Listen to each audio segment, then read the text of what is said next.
What if every word you speak is a fragment of a map? A coordinate encoded in sound, pointing not forward toward meaning, but backward toward a place that no longer exists above the water. Tonight, we're not just tracing the origins of language. We're following the echoes of syllables that survived 10,000 years, syllables that appear in tongues separated by oceans and ice sheets, syllables that seem to remember something we've forgotten, something about where we came from, something about a homeland that may now sleep beneath the waves, preserved only in the architecture of our speech. Before we begin this journey into the deep past, into the roots of words that refuse to be unrelated, I want to invite you, only if you feel drawn to the kind of history that hides in phonemes and whispers through grammar, to like this video and subscribe. This is for those who listen not just to learn, but to remember. And tell me in the comments where you're listening from tonight. What language do you dream in? What words feel oldest to you? Because what we're about to explore isn't written in any single text. It's written in all of them, in the overlapping vocabularies of peoples who were never supposed to meet, in the strange, recurring syllables that linguists have tried and failed to dismiss as coincidence. The story begins, as so many do, with a contradiction. In the 19th century, when scholars first began comparing languages systematically, they discovered something unexpected. Certain roots, building blocks of meaning, appeared again and again across language families that, according to the conventional tree of linguistic descent, should share nothing. A word for water in Proto-Indo-European looked suspiciously like a word for water in a reconstructed Afroasiatic language.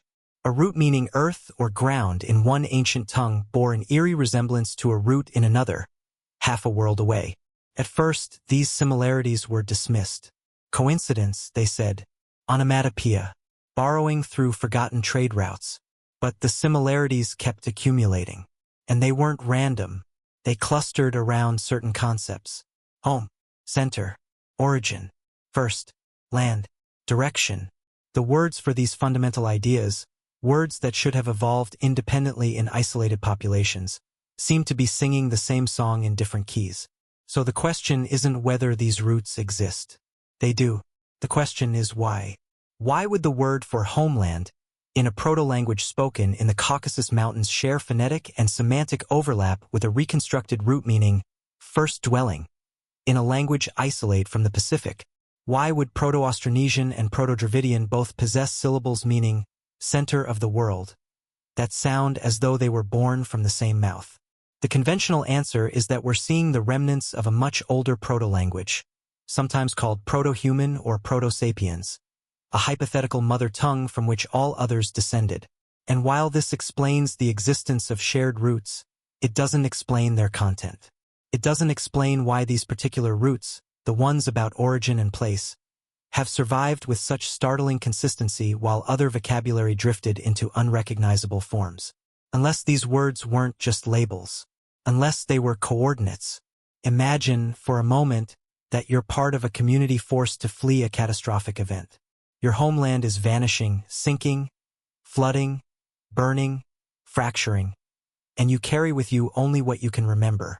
You carry your tools, your children, your stories. But most of all, you carry the name of the place you came from.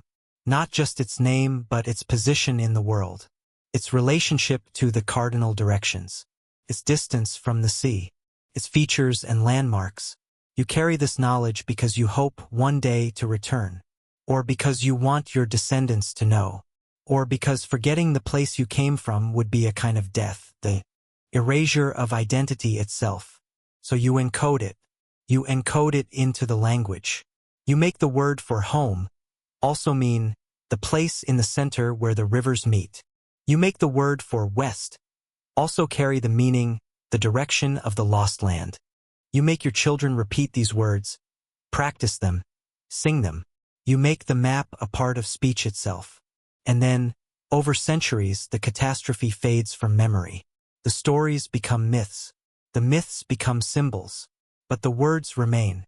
The phonetic shells of coordinates, emptied of their geographical content but still carrying the shape of what they once described. This is the unsettling hypothesis we're exploring tonight. That the recurring roots across unrelated language families aren't just evidence of a common linguistic ancestor. They're fragments of a shared geography, place, a homeland, a coordinate set encoded in the vocabularies of dispersed peoples, all of whom were trying to remember the same location. And if that's true, if the oldest words in our languages are directional markers, encoded maps, phonetic breadcrumbs, then we should be able to reverse engineer them. We should be able to extract the data. We should be able to follow the words back to the place they're describing. So let's begin the reconstruction. Let's start listening to what the words themselves are trying to say. The first clue lies in the reconstructed proto-roots for home. Across multiple language families, linguists have identified syllables that appear to mean dwelling or original place. In Proto-Indo-European, we find something like dem or dam dash, meaning house or to build. In Proto-Semitic, there's a root that yields house and permanence. In Proto-Sino-Tibetan, a syllable meaning center or origin. In Austronesian, a reconstructed word for village that also connotes beginning place. On their own, these are curiosities. But when you layer them, when you look at the semantic range each root covers, a pattern emerges. These aren't just words for shelter. They're words that bundle together the concepts of centrality, origin, and fixedness. They describe not just any home, but the home, the first home, the place everything started. And here's where it gets stranger. Many of these roots, when traced through their descendant languages, retain an additional meaning that modern speakers have long forgotten. They also mean the place surrounded by water, or the island in the center. In ancient Greek, domos can refer to a household, but in its oldest attested forms, it sometimes appears in contexts describing a central, ancestral dwelling associated with myth and sacred geography. In Proto-Dravidian, a reconstructed root for home also carries connotations of the land in the middle of the waters. Why would the word for home, across so many unrelated tongues, also encode the idea of centrality and water? Unless the home they were naming was, in fact, a central place surrounded by water. An island, a delta, a now submerged plateau that once stood above the waves. This is where we move from linguistics into cartography. Because if these roots are describing a real place, we should be able to map their descriptions onto actual geography, or onto geography that once existed. Let's look at the directional vocabulary. In Proto-Indo-European, the word for west is often reconstructed as something involving the root for evening or setting. That makes sense. The west is where the sun sets. But in some of the oldest layers, the word for west also seems to carry a meaning of the direction of origin or the direction of the old land. Similarly, in Proto-Uralic and Proto-Altaic, the word for west sometimes contains elements meaning the lost direction or the direction of the ancestors. In Proto-Afroasiatic, there's a root for a cardinal direction, likely east or southeast, that also seems to mean the direction from which we came or the direction of the first sunrise. Now, if you're a population that fled westward from a drowning homeland, you would remember west as the direction of origin. If you fled eastward, you'd remember east as the place of beginning. The directional vocabulary preserves the movement, the migration, the bearing away from the lost place. But here's the critical insight. When you compile these directional markers from all the scattered language families, when you map them onto a globe, they don't scatter randomly. They converge. The Proto-Indo-European migrations, moving westward and southward from the Pontic-Caspian steppe. The Afroasiatic expansion, radiating out of the Horn of Africa or the Arabian Peninsula. The Austronesian dispersal, spreading eastward across the Pacific.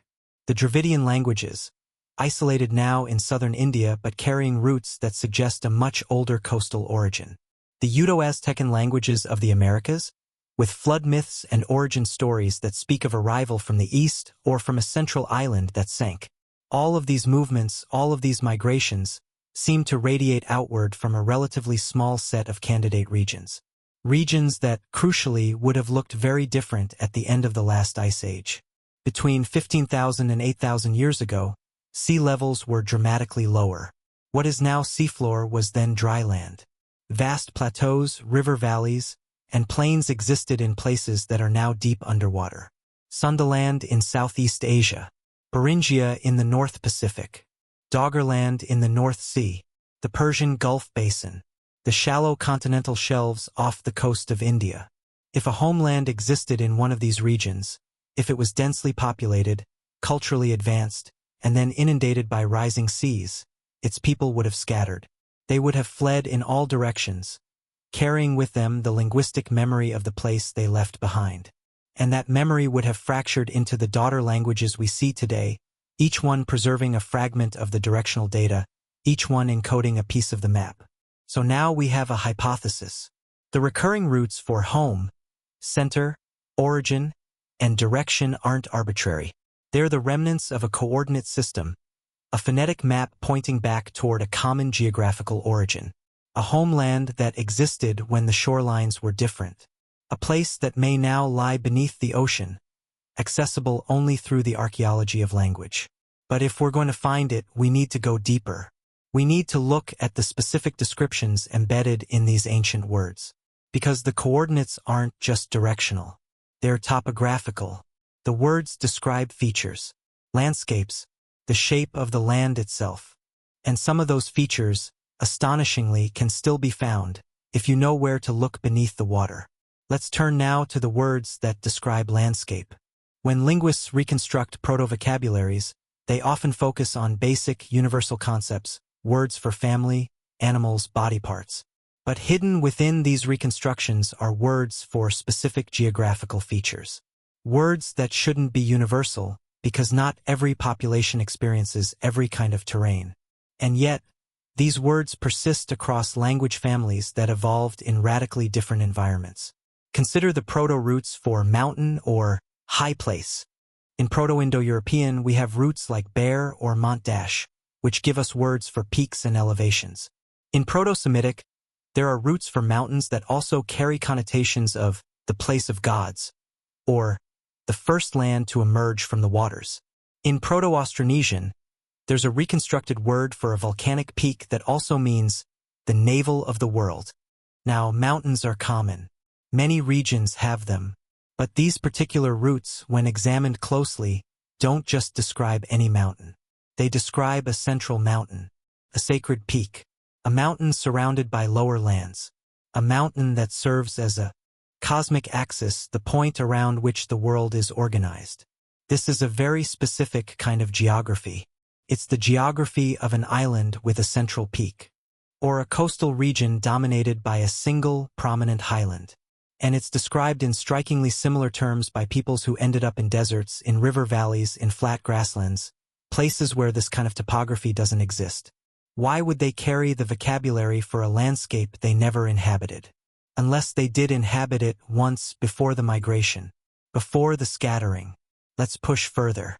Consider the words for river and water. In many language families, the proto-root for river also means the divider or the boundary. In Proto-Dravidian, a reconstructed word for river also connotes the four branches or the four directions. In Proto-Uralic, a similar root exists, implying a river system that splits and flows outward. This is a description of a radial drainage pattern. Rivers flowing outward from a central highland, dividing the land into quadrants. It's a very specific hydrological structure, and it's not common. But it's exactly what you'd find on an island or plateau with a central peak, where precipitation collects at the summit and flows downslope in multiple directions, carving out valleys and plains. Now, here's where it becomes eerie. When you reconstruct the proto-words for land or the earth, many of them contain elements meaning the place that is both land and water, or the place at the edge of the world. In Proto-Afroasiatic, a root meaning earth or soil sometimes appears in contexts that also invoke the idea of marshland, of transitional zones between sea and solid ground. In Proto-Austronesian, the word for land sometimes means the place that rises and falls with the tides. These are not descriptions of stable inland geography. These are descriptions of liminal zones, coastlines, estuaries, delta regions, places where the boundary between water and earth is negotiable, where land can be claimed from the sea or surrendered back to it. And these descriptions, scattered across unrelated languages, are describing a very particular kind of coastal environment. A place with a central highland radial rivers, extensive wetlands, and fluctuating coastlines. A place that would have been highly productive agriculturally and ecologically. A place that would have supported a large population. A place that would have been vulnerable to rising seas. So let's overlay what we've learned.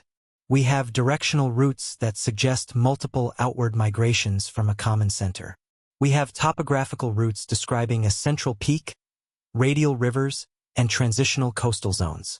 We have semantic overlaps that encode the concepts of origin, centrality, and submersion. And when we map these descriptions onto the geography of the late Pleistocene and early Holocene, when we look at the places that existed above water 12,000 years ago but are now submerged, we find candidates. Sundaland, once a vast, low-lying landmass connecting the Malay Peninsula, Sumatra, Java, and Borneo. It had central highlands, the mountains of Borneo and Sumatra, which would have been even more prominent when sea levels were lower. It had extensive river systems flowing outward from these highlands. It had vast coastal plains and marshlands, rich in resources. And it drowned, slowly, over thousands of years. As the ice melted and the seas rose, Sundaland was inundated. Millions of square kilometers of habitable land vanished beneath the waves. The populations living there would have been forced to flee, northward into mainland Asia, eastward into the Pacific, westward into the Indian Ocean basin. Doggerland, a landmass that once connected Britain to continental Europe across what is now the North Sea. It had rivers, including an extension of the Rhine, flowing through it. It had varied terrain, wetlands, and productive hunting grounds. And it too drowned as sea. Levels rose, the final blow likely dealt by a massive tsunami around 6,200 BCE. The populations would have fled to higher ground, westward into Britain, eastward into Scandinavia and the continent. The Persian Gulf Basin. At the peak of the last ice age, the Persian Gulf was largely dry land. A river valley fed by the Tigris, Euphrates, and other rivers flowing from the surrounding highlands. As the seas rose, this basin flooded, transforming it into the body of water we know today. The Sumerian myths speak of a time when the land was one, before the flood, before the waters divided the world. They speak of a place called Dilmun, a paradise, a homeland, now lost. Could the memory preserved in cuneiform be the same memory preserved in proto-roots? The Kerguelen Plateau, now a submerged microcontinent in the southern Indian Ocean, but once partially above water. It's remote, but if it were habitable during a narrow climatic window, any population there would have been forced to migrate as it submerged. The descendants of such a population, scattering northward and eastward, could have seeded the genetic and linguistic lineages we find across the Indian Ocean rim. These are the candidates. These are the places the words might be pointing toward. But we don't yet have an exact coordinate. We have a region, a set of possibilities, a convergence of linguistic and geological data. To narrow it further, we need to go deeper still.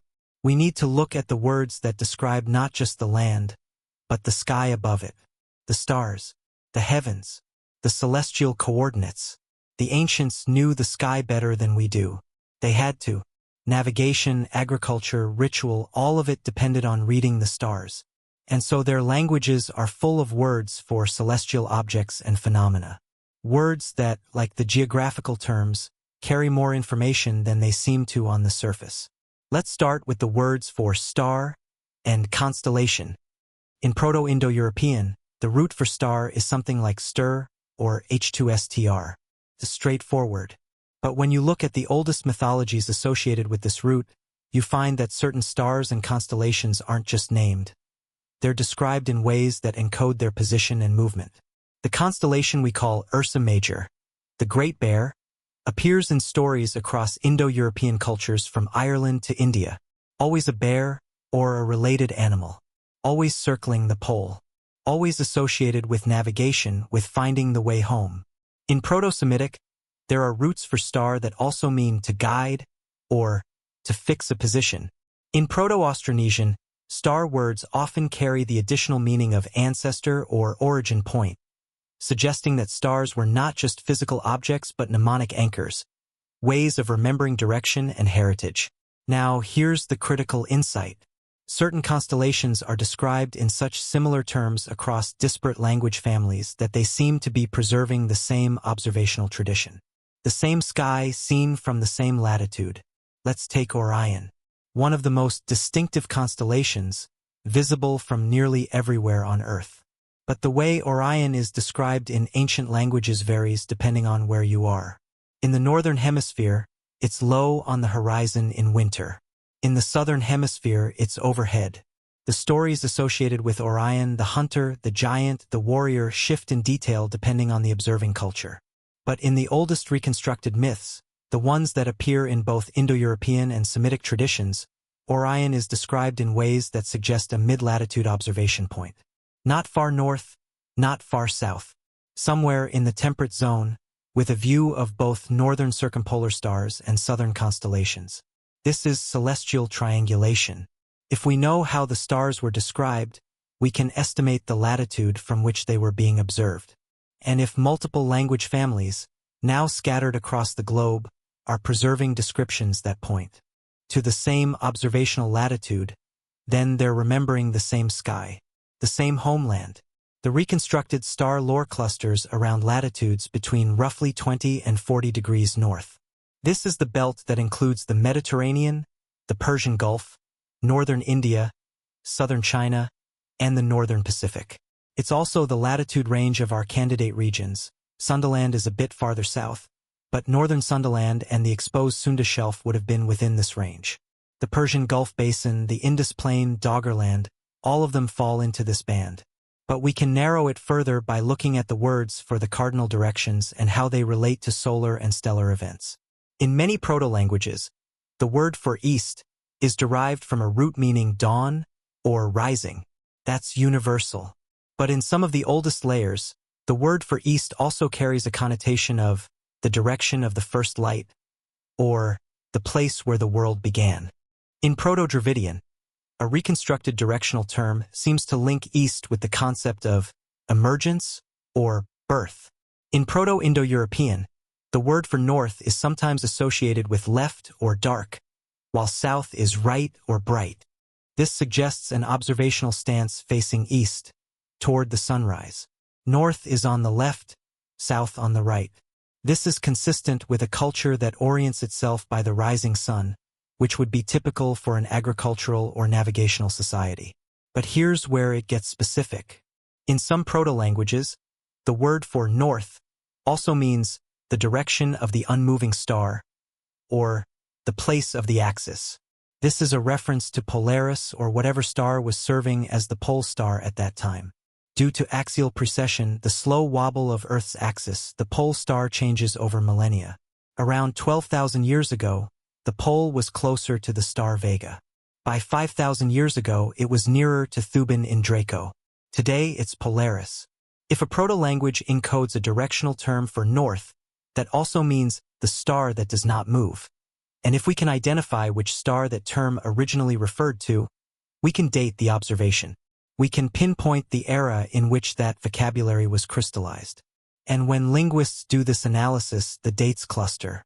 They cluster around the end of the last ice age, 10 to 12,000 years ago, the same period when sea levels were rising, the same period when Sundaland, Doggerland, and the Persian Gulf Basin were being inundated. So now we have not just a spatial coordinate but a temporal one. The words are describing a sky as it appeared between 10 and 12,000 years ago, from a latitude between 20 and 40 degrees north. This is the time and place the languages are remembering. But we still need to pin down the longitude. We need to determine whether the homeland was in Southeast Asia, the Near East, the Indian Ocean, or somewhere else entirely. For that, we turn to the most controversial piece of evidence. The words that seem to describe not just natural features, but built ones. Structures, monuments, the marks of human hands on the landscape. In the deepest layers of reconstructed vocabularies, there are words that linguists struggle to classify. Words that seem to describe objects or structures that shouldn't exist yet, given the assumed technological level of the proto-populations. Words for tower, pillar, circle of stones. The house that touches the sky. In Proto-Indo-European, there's a root that yields words like tower or high structure, but it also carries connotations of memorial or marker. In Proto-Semitic, there are roots for standing stones or pillars that also mean to remember or to bear witness. In Proto-Austronesian, a reconstructed word for a ritual structure or raised platform also means the place of gathering or the center from which we came. These words describe monumental architecture, structures built not just for habitation, but for memory, for navigation, for marking a location. And the fact that these roots exist at all, in the deepest layers of these language families, suggests that the proto-populations were familiar with such structures, that they built them or saw them or carried the memory of them. Now, we know that monumental architecture is old. Göbekli Tepe in Turkey, dated to around 9,600 BCE, is a massive complex of carved stone pillars arranged in circles. It was built by a pre-agricultural society, a society that, according to the conventional timeline, shouldn't have had the organizational capacity for such a project.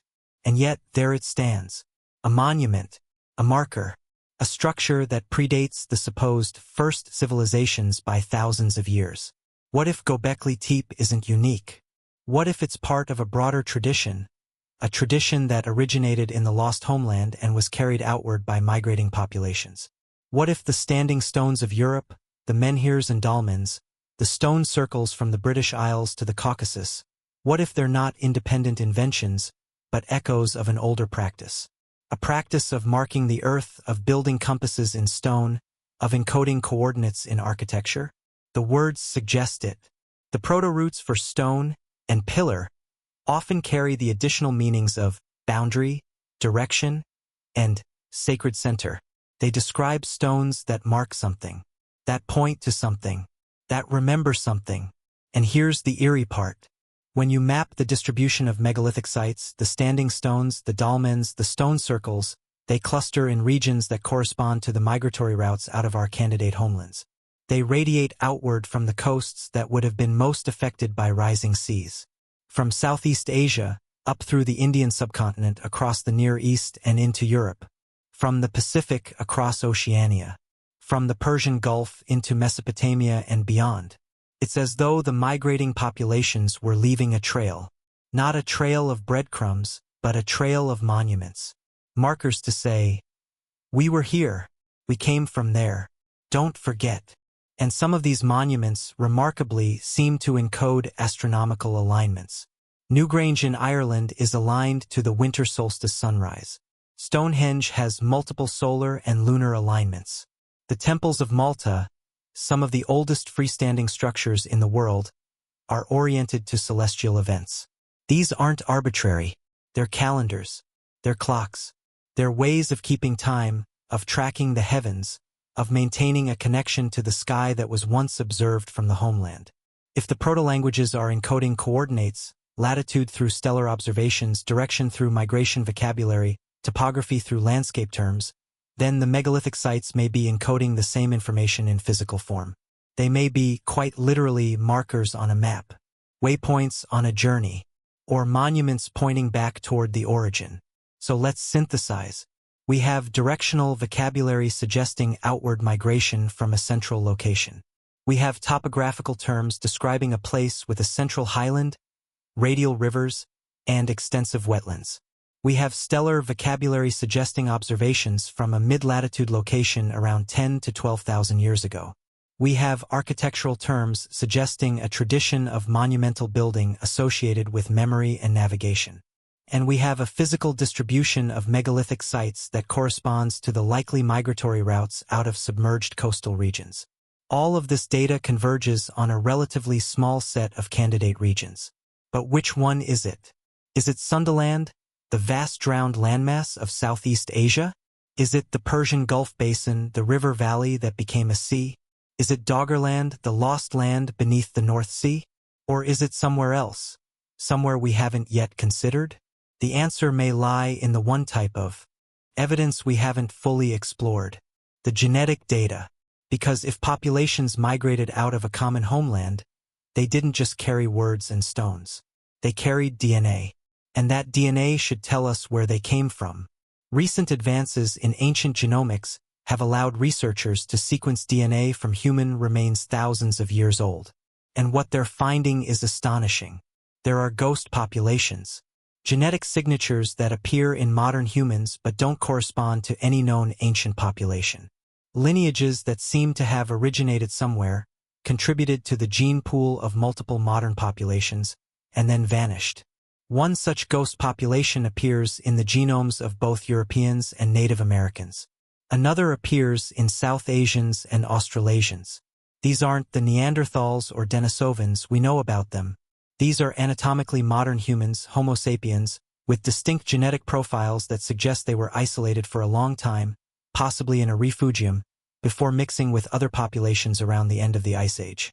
Could these ghost populations be the people of the lost homeland? Could they be the ones who carried the proto-languages, who built the first megaliths, who encoded the coordinates in words and stone? If so, then their DNA is the final piece of the puzzle. It's the missing link that connects the linguistic, archaeological, and geological data. It's the proof that the homeland wasn't just a place. It was a people who left an indelible mark on the genetic landscape of humanity, even as their homeland sank beneath the waves. Let's follow the genetic thread. When scientists analyze the mitochondrial DNA and Y chromosome haplogroups of modern populations, they can trace maternal and paternal lineages back through time. They can identify bottlenecks, moments when the population shrank dramatically, when only a few lineages survived. And they can identify expansions, moments when a population grew rapidly and spread outward, carrying their genetic signature with them. One of the most significant expansions occurred around 10 to 12,000 years ago. Multiple haplogroups, across different continents, show a sudden increase in diversity and distribution during this period. It's as though populations that had been isolated suddenly started moving, mixing, spreading. This is exactly what you'd expect if a major environmental event forced large-scale migrations. An event like the flooding of coastal homelands. An event like the end of the Ice Age. But here's where it gets specific.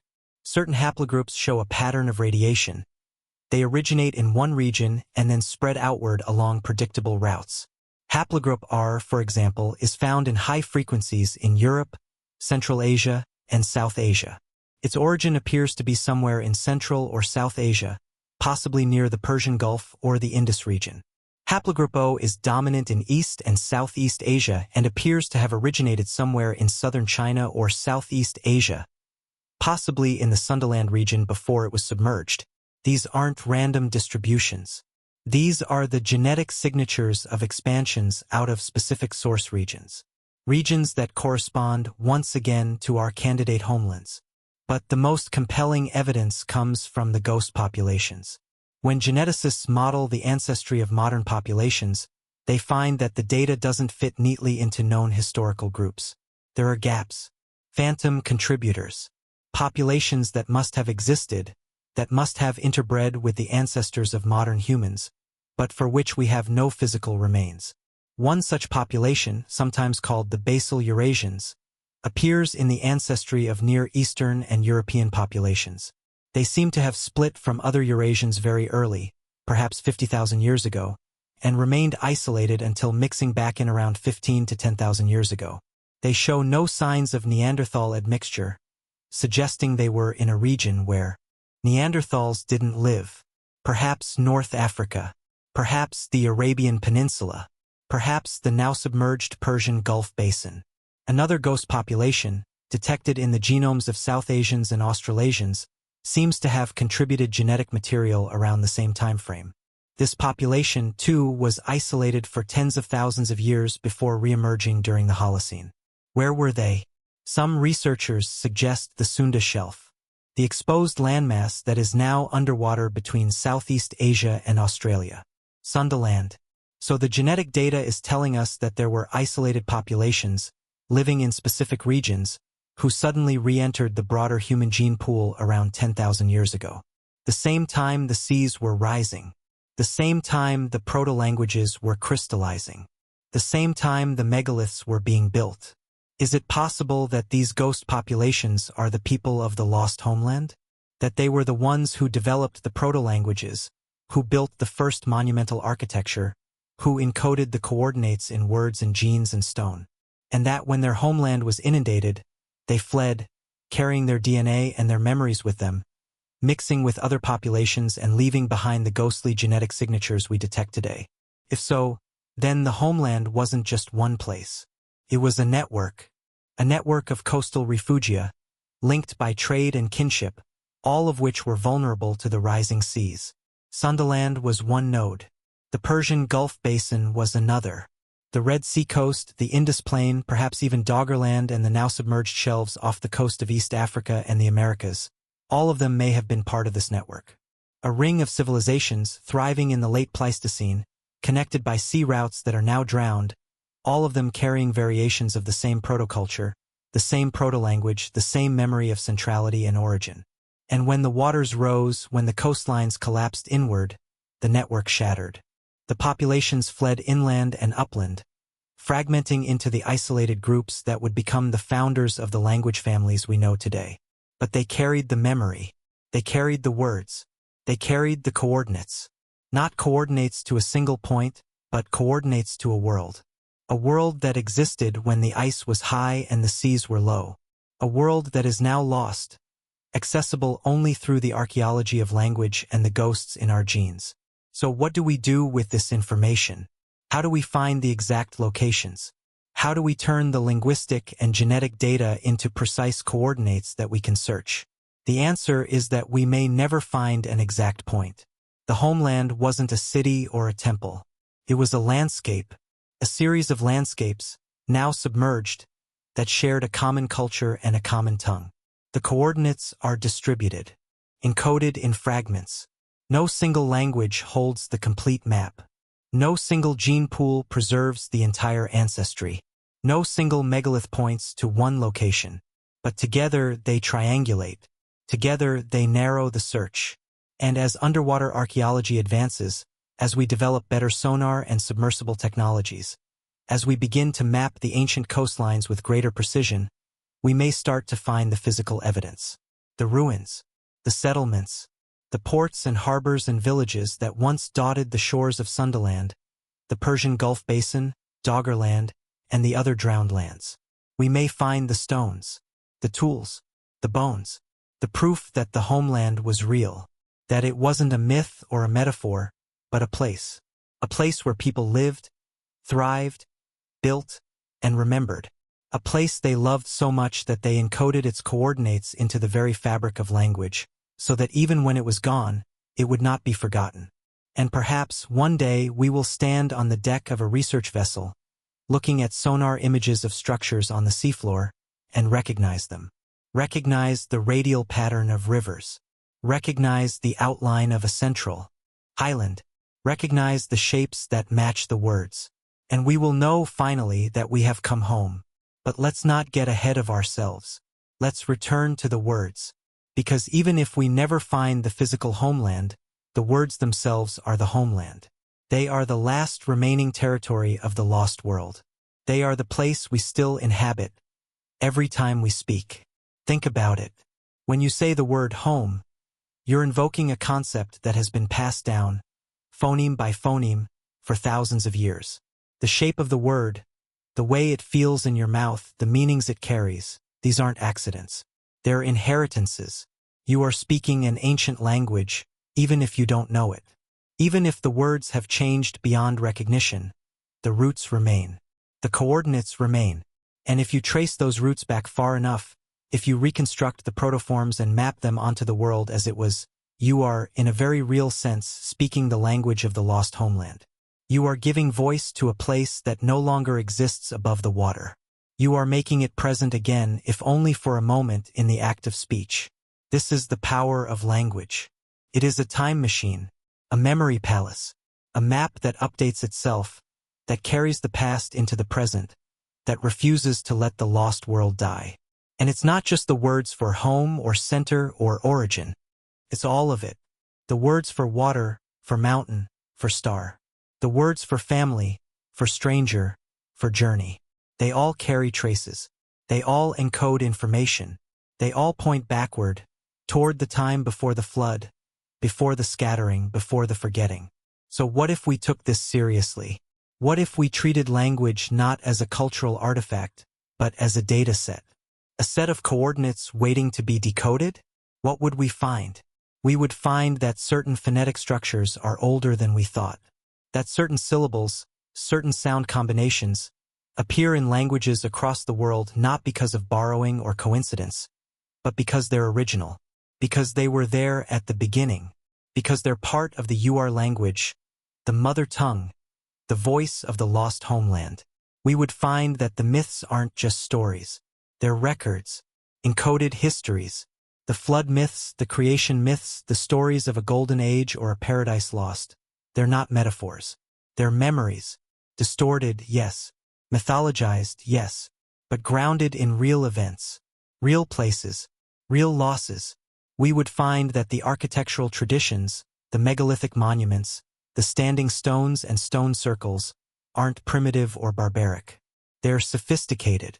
They're part of a global system of navigation and memory. They're the physical counterparts to the linguistic coordinates. They're markers on the map, leading us back to the origin. And we would find that the genetic ghost populations aren't mysteries. They're the people we've been looking for. The people of the homeland. The ones who survived the flood, who carried the memory forward, who mixed with other populations and left their mark on the human family tree. They're our ancestors. All of us, no matter where we come from, no matter what language we speak. Because the lost homeland isn't the property of one culture or one people. It's the birthplace of us all. Or at least it's one of the birthplaces. One of the nodes in the network of late Pleistocene coastal civilizations that seeded the modern world. And the coordinates encoded in our languages are a common inheritance. A shared legacy. A collective memory that transcends borders and centuries and the rising of the seas. So how do we honor that memory? How do we live with the knowledge that our words are maps, that our languages are monuments, that every time we speak we're invoking a place that no longer exists? We listen. We listen to the words not just for their surface meanings, but for the echoes beneath. We learn the old languages, the reconstructed protoforms, the roots, that connect us to the deep past. We study the myths not as fictions, but as encoded histories. We map the megaliths, trace the migrations, sequence the genomes. We do the work of reconstruction. And we accept that the map is incomplete, that the coordinates are partial, that the homeland is and will always be partially hidden. Not because we lack the tools or the data, but because the past itself is a drowned land. It exists beneath layers of time and water and forgetting. We can map its contours. We can dive into its depths. But we can never fully recover it. We can never make it present again in its fullness. But that's okay. That's part of the human condition. We are the species that remembers and forgets. The species that encodes and decodes. The species that loses its homeland and then spends 10,000 years trying to find the way back. And maybe, in the end, the search is the point, not the destination. The search is what keeps the homeland alive. The search is what makes us human. The act of speaking, of passing down words, of telling stories, of building monuments, of looking at the stars and wondering where we came from. That's how we keep faith with the lost world. That's how we ensure it's never truly lost. Because as long as we speak, the homeland speaks through us. As long as we remember, even dimly, even in fragments, the homeland is remembered. As long as we search, the coordinates remain active. The map remains open. The possibility remains that one day, someone will put all the pieces together, will follow the words and the genes and the stones down to the seafloor, and will find it. Will find home. And maybe that person is you. Maybe tonight, as you listen to these words, as you trace the syllables in your mind, you're closer to the homeland than you've ever been. Maybe the act of listening is the act of returning. Maybe the coordinates were never meant to be found in the external world. Maybe they were always meant to be found within, in the deep structures of language, in the inherited architecture of thought, in the way your mind organizes space and time and memory. Maybe the homeland is here, now, in the moment of speaking and listening, in the shared space of language, in the collective memory of the human voice. So let's try an experiment. Let's take one proto-root, one ancient syllable, and trace it forward into the present. Let's see if we can hear the homeland in a word you use every day. Take the root mt or md, which appears in multiple language families with meanings related to earth, mother, and measure. In Proto-Indo-European, it gives us metu-ter, mother. In Proto-Semitic, it yields roots for earth and city. In Proto-Dravidian, similar syllables connote land and origin. In Proto-Austronesian, there are words for source and foundation built from comparable sounds. Now, on the surface, this looks like a coincidence. The sounds M and T are common, easy to articulate, natural for a proto-language to use. But when you look at the semantic range, mother, earth, origin, measure, a pattern emerges. This root isn't just labeling random concepts. It's encoding a relationship, saying that the earth is the mother, that the place of origin is the measure of all things, that to understand where you are, you must remember where you came from. This is the coordinate embedded in the root, not a longitude or latitude in the modern sense, but a conceptual coordinate, a way of orienting yourself in space and time. The earth beneath you is the mother. The homeland is the mother. To return home is to return to the source, to the womb, to the place of origin. And this root, this MT or MD, echoes through dozens of modern words. Mother, matter, material, meter, metric, mater, matrix. All of them carry the ancient semantic cluster. All of them invoke the earth, the mother, the measure, the origin. When you speak these words, you're not just communicating a modern concept. You're activating an ancient pattern. You're tracing a coordinate that was laid down thousands of years ago, in the language of a people who lived on a coastline that no longer exists. You're making the homeland present in the moment of speech. Now multiply this by every root, every syllable, every phonetic structure in your language. Multiply it by every language on Earth. The entire system of human speech is a vast, interconnected coordinate grid, encoding information about where we've been, where we came from, and what we remember. The languages aren't separate. They're fragments of a whole. And if we could reconstruct that whole, if we could overlay all the fragments and see the pattern, we would see the homeland. We would see the map. But we can't. Not yet. Maybe never. The task is too vast. The data too scattered. The signal degraded by 10,000 years of drift and mutation and forgetting. And yet we can glimpse it. In moments. In the overlaps. In the words that refuse to be unrelated. In the roots that keep appearing, no matter how far the languages have diverged. In the myths that keep telling the same story in different voices. In the genes that keep carrying the same ghost. This is what it means to be human. To be part of a story so old that no one remembers the beginning. To speak a language that encodes a place you've never seen. To carry in your cells the DNA of people who lived on lands that are now beneath the ocean. To be, simultaneously, a modern individual and a living coordinate in an ancient map. And maybe that's unsettling. Maybe it's uncomfortable to think that you're not entirely your own. That you're a node in a network that stretches back to the Paleolithic, to the drowned coasts, to the lost homeland. That your language, your thoughts, your sense of self are all constructed from inherited patterns.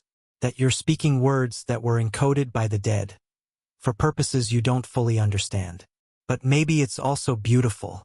Maybe it's a source of wonder, because it means you're never alone. You're never starting from scratch.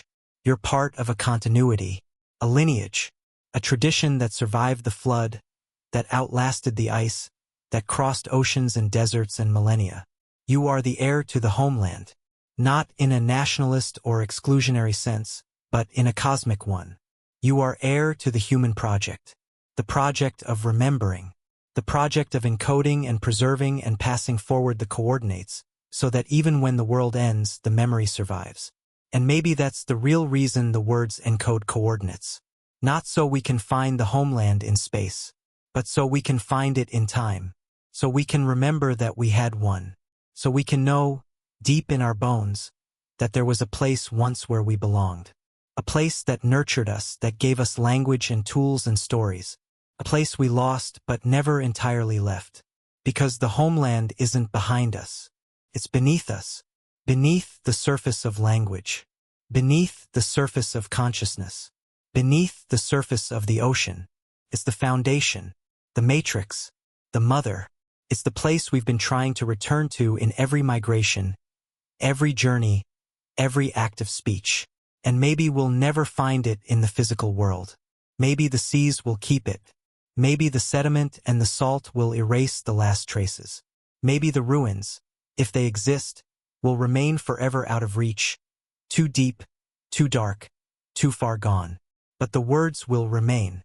The words will carry the coordinates forward, into the future, into languages that haven't been born yet, into minds that haven't been conceived.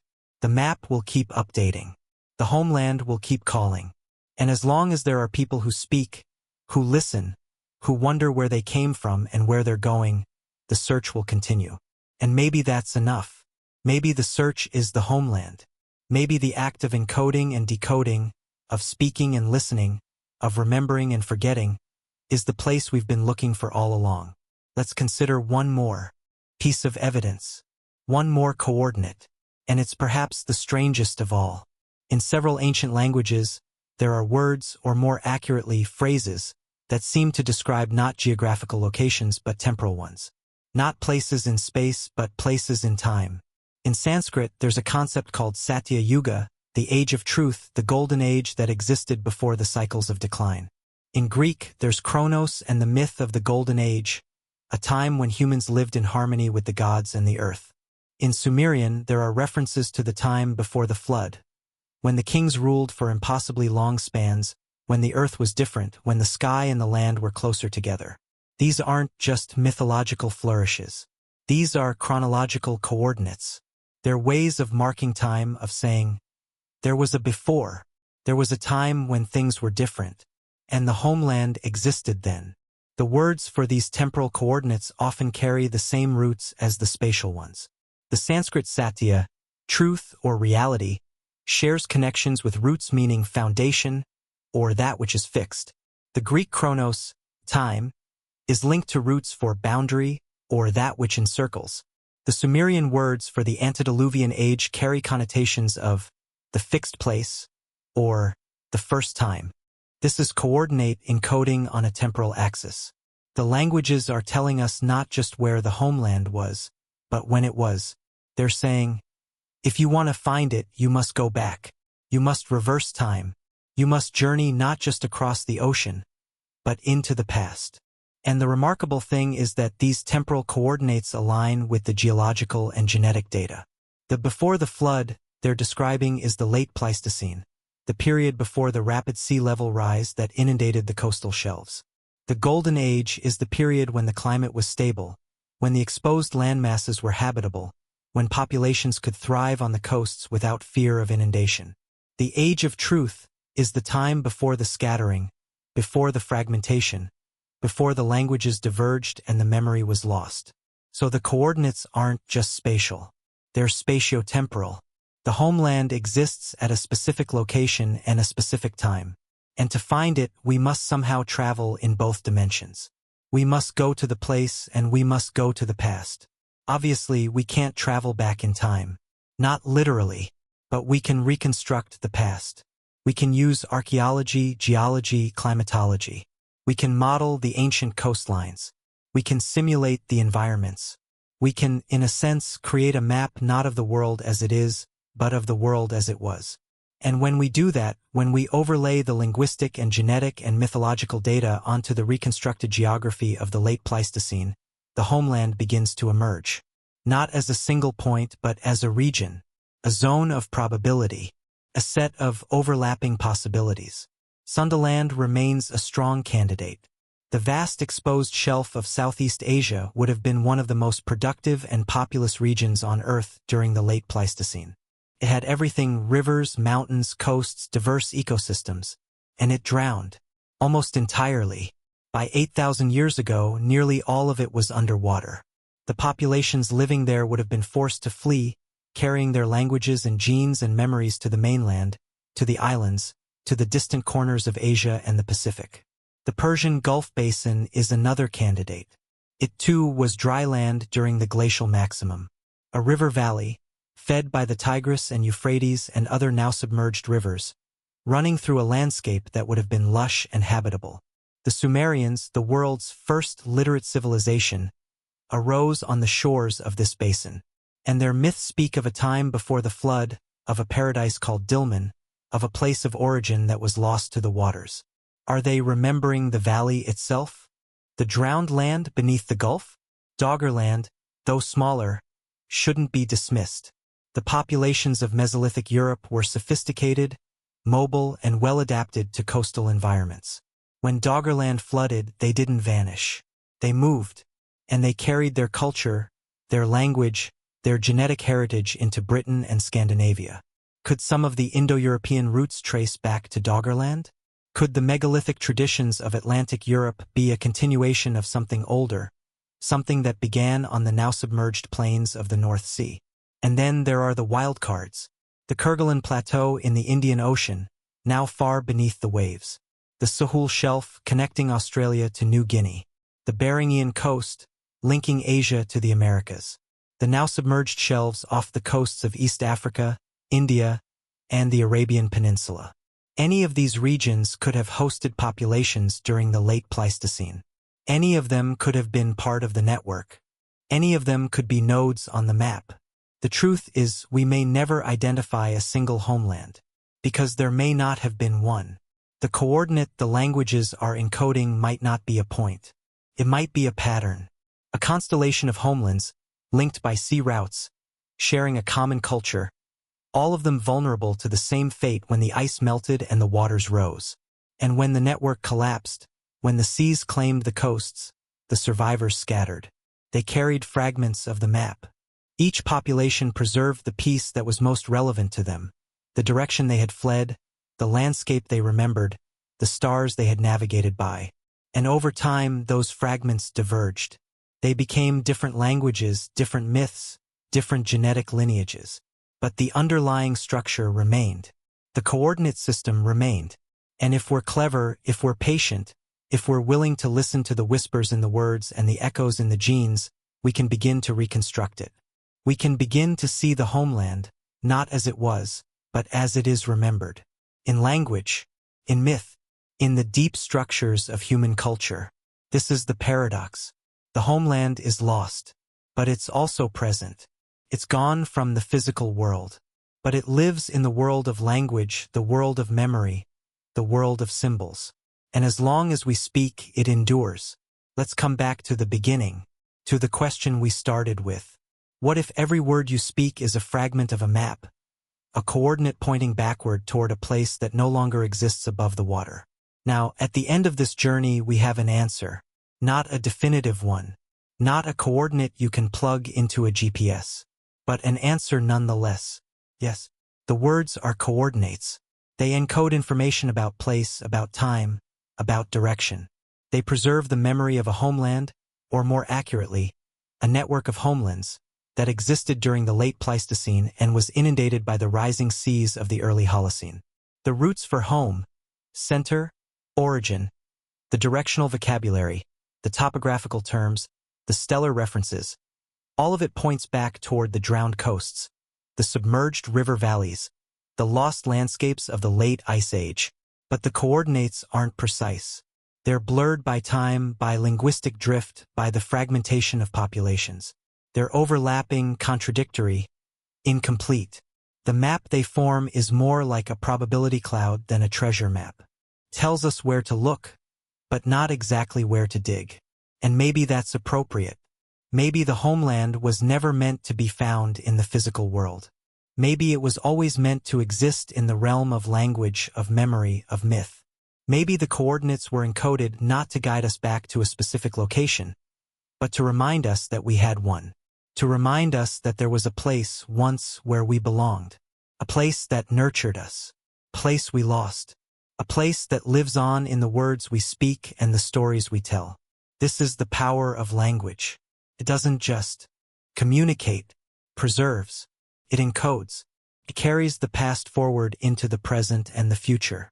And if you listen carefully, if you attend to the roots and the patterns and the echoes, you can hear the homeland in every syllable. You can hear the drowned coasts, You can hear the rivers that no longer flow. You can hear the stars as they were seen 10,000 years ago, from a latitude that is now underwater.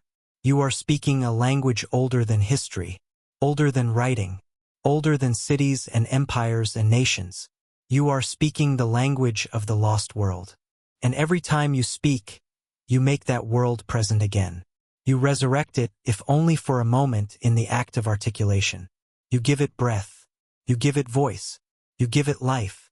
And that, perhaps, is the real reason the coordinates were encoded. Not so we could return to the homeland in space, but so we could return to it in language. So we could keep it alive in the only place it can still exist, in the collective memory of the human species. In the words we inherit, in the roots we share, in the deep, hidden architecture of speech. So what do we do with this knowledge? How do we live with the understanding that we are, all of us, speakers of a drowned language, inhabitants of a lost world, carriers of coordinates that point toward a place beneath the sea? We listen, we pay attention, we learn the old roots, the protoforms, the reconstructed vocabularies. We study the myths not as fantasies, but as encoded histories. We support the archaeologists and geneticists and linguists who are doing the work of reconstruction. We fund the underwater surveys, the sonar mapping, the submersible expeditions that might one day bring us face to face with the physical remains of the homeland. But most of all, we speak. We keep speaking. We pass the words forward. We teach them to our children. We use them, honor them, care for them. Because the words are the homeland. The words are the last territory of the lost world. And as long as we speak them, the world is not entirely lost. This is the covenant between past and present, between the dead and the living, between the drowned and the remembered. We carry the words. We carry the coordinates. We carry the memory. And in return, the homeland carries us. It gives us a sense of origin, a sense of belonging, a sense that we are part of something larger, older, deeper than ourselves. You are not alone. You are not adrift. You are part of a lineage that stretches back to the Paleolithic, to the shores of the late Ice Age, to the people who first encoded the coordinates in words and genes and stones. You are heir to the homeland.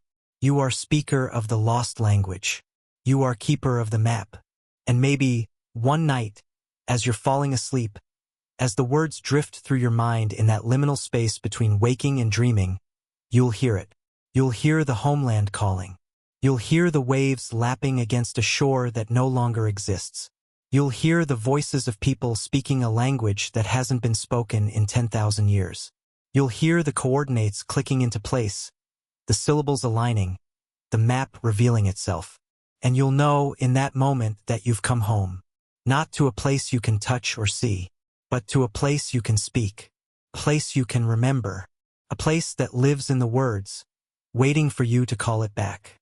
So speak, listen, remember, the homeland is here, encoded in every syllable, preserved in every root, alive in every voice, and it's waiting for you to find it. If you've made it this far, if you've journeyed with me to the edge of language and back, I want to thank you.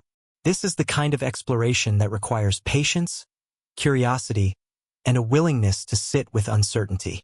If you're drawn to these hidden histories, these drowned coordinates, these words that remember more than we do, then stay with me. Subscribe, like, share this with someone who listens to the old voices. And tell me in the comments what words feel oldest to you. What language do you dream in? Where do you think the homeland was? Because the search isn't over. The coordinates are still being decoded. The homeland is still being remembered. And you, by listening, by thinking, by speaking, are part of that remembering. Thank you for being here. Thank you for listening. And may your words always carry you home. Before we part tonight, let's ask one final question. One that we haven't yet fully addressed. A question that might be the most important of all.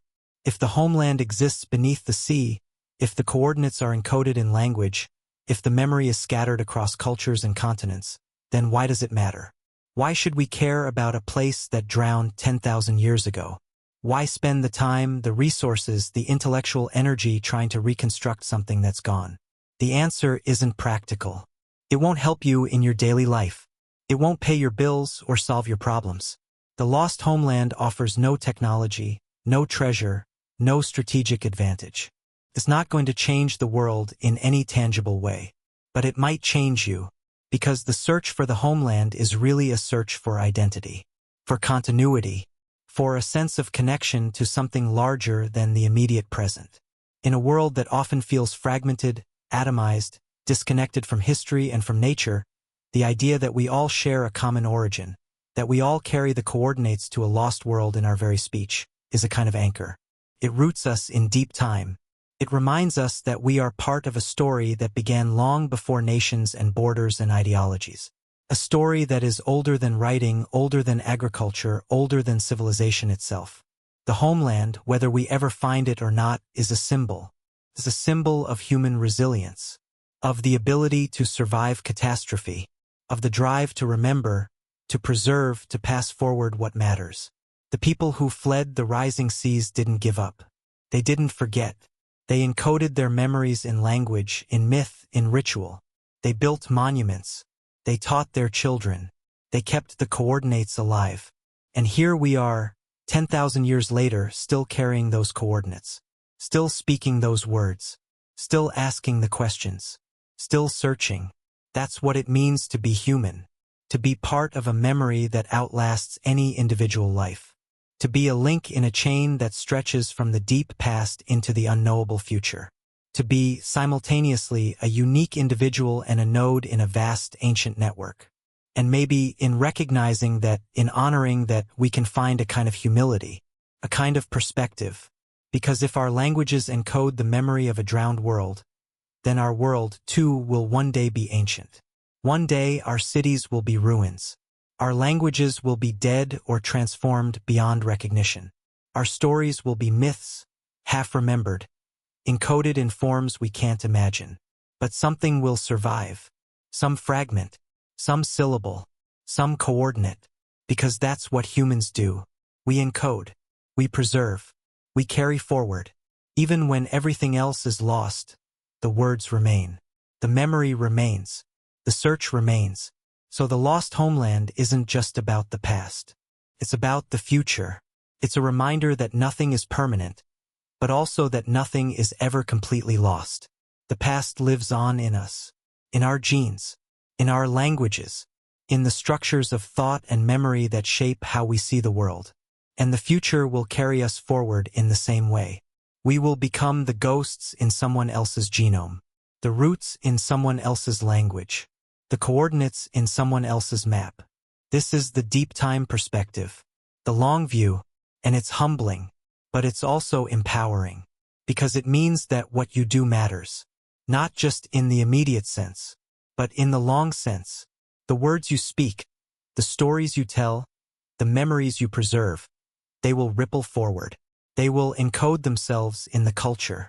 They will become part of the map that future generations will use to navigate their world and remember their origins. You are not just living in the present. You are encoding the present for the future. You are part of the process of preservation and transmission that has been going on for tens of thousands of years. You are a keeper of coordinates, whether you realize it or not. And maybe that's the real meaning of the lost homeland. It's not a place we need to find. It's a process we need to continue. The process of remembering, the process of encoding, the process of passing forward the knowledge, the stories, the words that will allow future humans to understand where they came from and who they are. The homeland is not behind us. It's ahead of us. It's the place we're building, right now, with every word we speak and every memory we preserve. It's the world we're encoding for those who will come after, so that when our own civilization is drowned, whether by water or time or transformation, something will remain. Some fragment, some coordinate, some voice in the dark, saying, "We were here, we remembered, we passed it forward." So speak carefully, listen deeply, remember faithfully, because you are part of the map.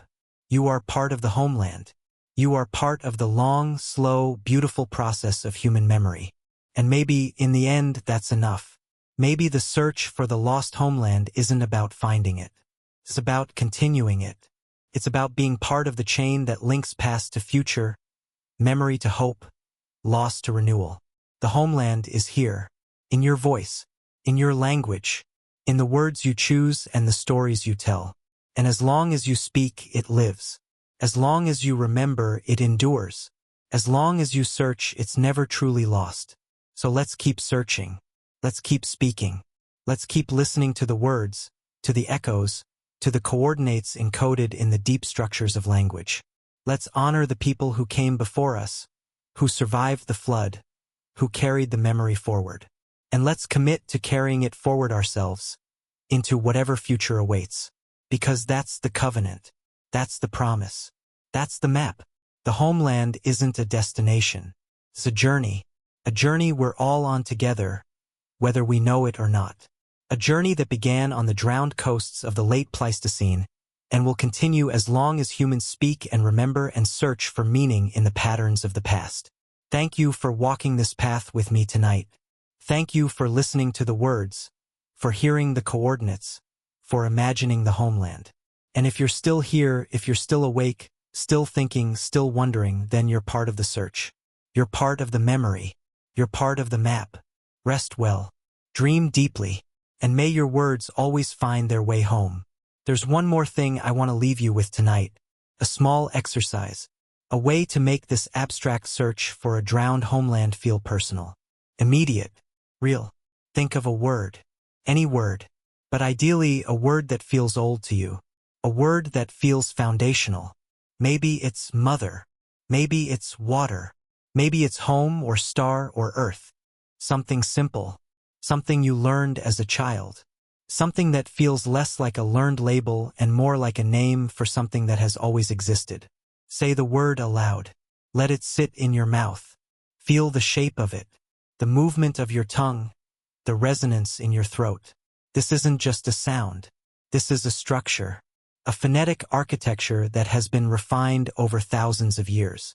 Every generation has spoken this word or something very close to it and passed it to the next. The word has survived because it works, because it encodes something essential, something worth preserving. Now imagine tracing that word backward.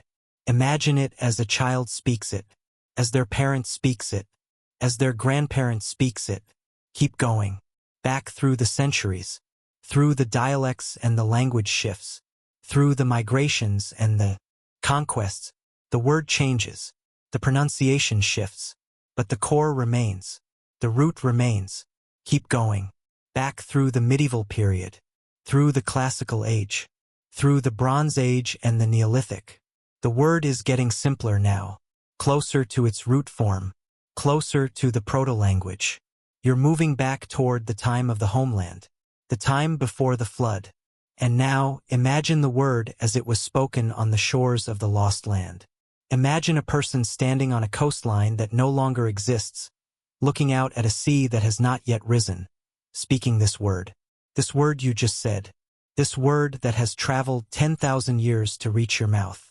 What does it mean to them? What are they naming? What are they trying to preserve? Maybe they're naming the place itself, the land beneath their feet, the home they love, the center of their world. Maybe they're looking at the stars, naming the constellations they use to navigate. Maybe they're speaking to their child, teaching them the word for mother or father or family. Maybe they're carving the word into stone, building a monument, encoding the memory so that even if the land is lost, the word will survive. And it did. It survived. It traveled across oceans and ice sheets and deserts. It traveled through the collapse of empires and the birth of new languages. It traveled through wars and migrations and forgettings. And it arrived finally in your mouth, in your voice, in this moment. You are the destination of that word's journey. You are the keeper of its memory. And when you speak it, you are completing a circuit that began on the shores of the lost homeland. You are making the past present. You are resurrecting, for just a moment, the world that was. This is not metaphor. This is not poetry. This is literal. The word you speak is the same word, in essence, that they spoke. The phonetic structure, the semantic core, it has been preserved, transmitted, encoded in the unbroken chain of human speech. You are speaking the language of the drowned world. And by doing so, you are proving that the world is not entirely drowned, that something survived, that the coordinates are still active, that the map is still being read. So speak. Speak often. Speak carefully. Honor the words you've inherited. Learn their histories. Teach them to others. Because you are not just a user of language. You are a custodian, a keeper, a transmitter of memory. And maybe, in some distant future, someone will trace the words you spoke back through time. They will follow the chain of transmission, generation by generation, century by century, until they reach you. And they will hear your voice. And they will understand that you, too, were part of the homeland. That you, too, were a coordinate on the map. That you, too, carried the memory forward. This is the immortality that language offers. Not personal immortality, but a kind of collective, distributed immortality. Your voice will echo forward. The words you speak will be spoken again. The coordinates you preserve will be passed on. And in that sense, the homeland is not lost. It's distributed. It lives in billions of voices, speaking billions of words, each one a fragment of the original map. And if we could somehow gather all those fragments, overlay them, listen to them all at once, we would hear the homeland. We would hear the lost world speaking, not as it was, but as it is remembered, as it is preserved, as it lives on in us. So tonight, as you drift towards sleep, let the words flow. Let them carry you. Let them take you back to the shores of the lost land. Let them show you the place where it all began. The place that exists now only in language, only in memory, only in the coordinates encoded in the deep structures of speech. And know that you are not separate from that place. You are part of it. You carry it within you, in your voice, in your words, in the way you speak and think and remember. The homeland is here, in this moment, in this word, in this breath, and it's waiting for you to speak it into existence. So speak, and let the lost world live again. There's a tradition in some cultures of speaking to the dead, not in a supernatural sense, but in a memorial sense. You speak their names, you tell their stories, you keep their memory alive by giving them voice. Maybe that's what we're doing here. Maybe the search for the lost homeland isn't about geography or archaeology or genetics. Maybe it's about speaking to the dead, about giving voice to the people who lived on those drowned coasts, who built those submerged cities, who spoke those proto-languages. People who had no writing, no monuments that survived, no way to preserve their own voices except through the one medium that outlasts stone and bone and clay, language itself. They spoke, and we are still hearing them. 10,000 years later, across oceans of time, through layers of linguistic drift and semantic change, we are still hearing their voices. In the words for home, in the roots for center and origin, in the directional vocabulary, in the myths of a golden age, a paradise lost, a land before the flood. They are speaking to us. And we are, whether we realize it or not, speaking back. Every time we use one of those ancient roots, every time we tell one of those old stories, every time we look at the stars and wonder about our origins, we are in conversation with the dead. We are keeping them alive. This is the true function of language. Not just to communicate in the present, but to bridge time, to allow the past to speak to the future, to create a chain of voices, an unbroken line of transmission that carries memory forward even when everything else is lost. The homeland, in this sense, is not a place. It's a conversation, a dialogue between the living and the dead, between those who remember and those who are remembered, between the speakers and the spoken. And that conversation is still happening. Right now, in this moment, you are part of it. By listening to these words, by thinking about the lost world, by wondering about the coordinates encoded in language, you are participating in the conversation. You are speaking to the dead, and they are speaking to you. What are they saying? They're saying, we were here, we lived, we loved, we built, we remembered, and we passed it forward so that you would know, so that you would remember, so that our world, even in its drowning, would not be forgotten. And what are you saying back? You're saying, we hear you, we remember, we carry your words, we honor your memory, and we will pass it forward, so that those who come after us will hear you too. This is the covenant, the promise, the chain that links past to future. And it's not abstract. It's not metaphorical. It's literal. The words you speak are the words they spoke. The memories you carry are the memories they encoded. You are the living embodiment of the lost homeland. You are the proof that it existed, that it mattered, that it survives. So when you wonder about the coordinates, when you imagine the drowned coasts, when you trace the roots of words back through time, you're not engaged in an academic exercise. You're engaged in an act of resurrection. You're bringing the dead back to life. You're giving them voice. You're making them present. And maybe that's the real reason the homeland calls to us. Not because we need to find it in space, but because it needs to be found in time. It needs to be remembered. It needs to be spoken. It needs to live, if only in the act of our speaking, in the act of our remembering. So let's remember. Let's speak. Let's keep the conversation going. Because as long as we do, the homeland is not lost. The people are not dead. The words are not empty. They are alive. Here, now, in us. And they will be alive in those who come after. In the children who learn the words. In the generations yet unborn who will trace the roots back. Who will wonder about the origins. Who will search for the coordinates. The conversation will continue. The chain will hold. The homeland will endure. Not as a place on a map, but as a place in language, place in memory, a place in the human heart, where the past and the future meet, where the living and the dead speak, where the lost is found again in the act of remembering. This is the gift of language. This is the power of words. This is the homeland. So speak it, remember it, pass it forward, and let the lost world live again. In your voice, in your memory, in your search for the coordinates that will lead us all back home. Thank you for listening. Thank you for remembering. Thank you for being part of the conversation. And may your words always carry you, and those you love, back to the homeland, wherever and whenever that may be. Let's turn now to something practical, something you can do tonight to join the search, to become an active participant in decoding the coordinates, in reconstructing the lost homeland. It begins with attention, with listening, not just to the surface meanings of words, but to their histories, their etymologies, their roots. Start with your own language. Pick a common word: river, mountain, sky, hand, heart, anything. Look up its etymology. Trace it back through the centuries. Most dictionaries will take you to the proto-language level. Proto-Indo-European, Proto-Germanic, Proto-Romance, depending on your language family. But don't stop there. Look at the semantic range of the proto-root. What other meanings did it have? What concepts did it bundle together?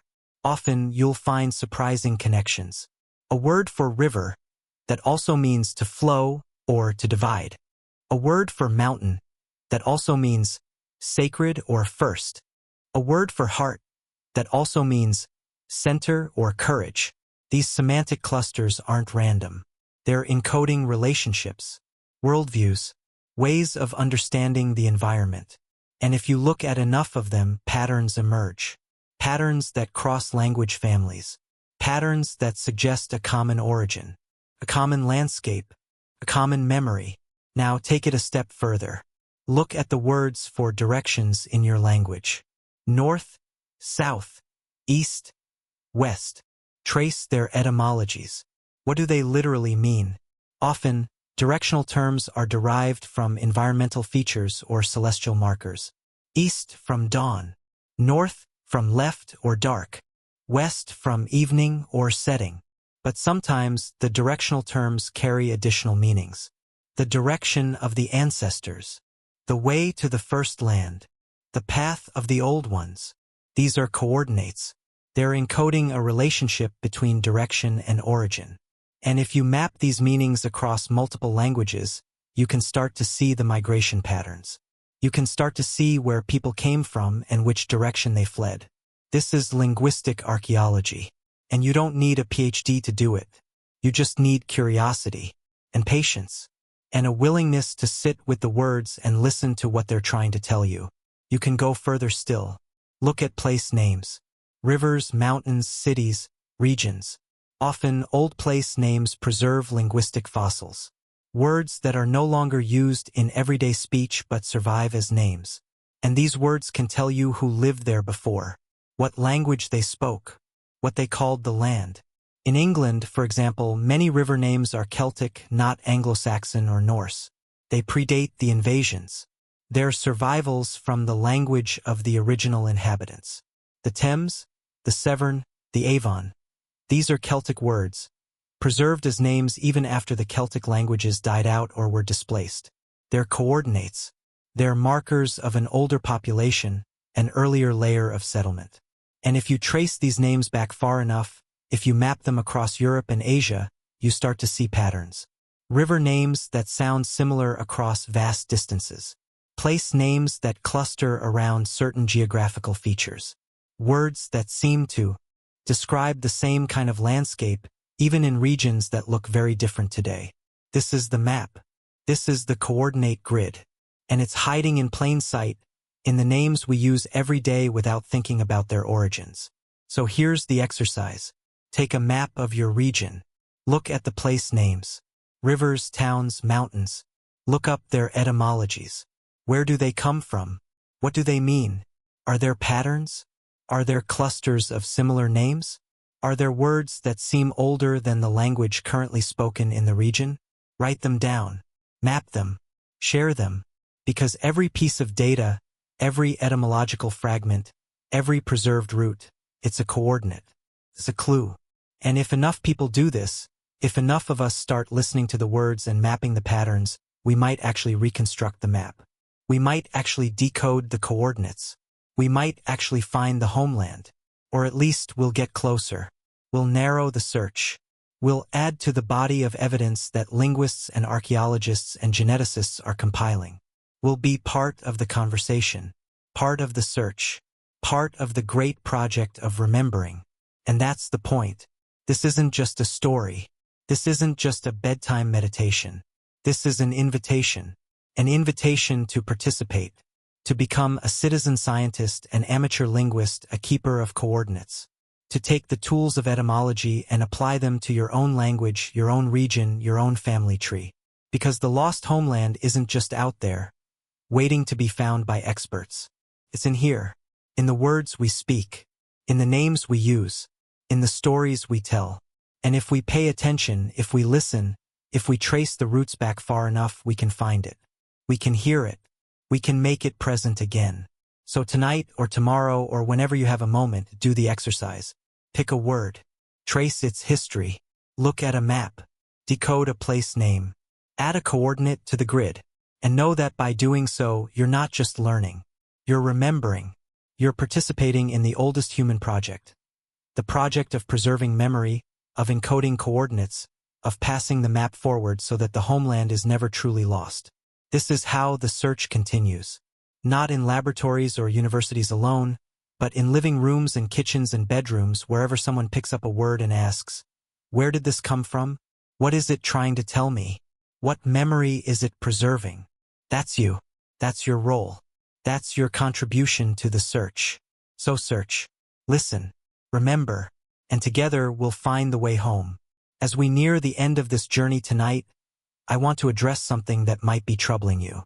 A question that might be forming in the back of your mind. What if we're wrong? What if the recurring roots across language families are just coincidences? What if the flood myths are just separate responses to local events? What if the genetic ghost populations have nothing to do with a lost homeland? What if the whole thing, the coordinates, the encoded memories, the drowned world, is just a story we're telling ourselves because we want it to be true? It's a fair question. And the honest answer is maybe. Maybe we're seeing patterns that aren't there. Maybe we're imposing meaning on randomness. Maybe the lost homeland is a myth, a beautiful idea with no basis in reality. But here's the thing. Even if that's true, even if there was no single homeland, no coordinated network of coastal civilizations, no phonetic map encoded in language, the search still matters. The act of looking still has value. Because in searching for the lost homeland, we're doing something important. We're engaging with deep time. We're connecting to our ancestors. We're honoring the fact that language is more than just a tool for communication. It's a repository of memory, a vessel of culture, a bridge across millennia. The search makes us better listeners, better thinkers. It makes us more aware of the weight of words, the history embedded in everyday speech. It makes us participants in the grand project of human memory, rather than passive consumers of information. And besides, the absence of proof is not proof of absence. Just because we haven't yet found the ruins of the homeland doesn't mean they don't exist. The ocean floor is vast. Only a tiny fraction of it has been surveyed with the kind of resolution needed to detect ancient structures. Sonar can show us the topography, but it can't read the stones. Submersibles are expensive and slow. The work of underwater archaeology is painstaking, but it's happening. Every year, new discoveries are made.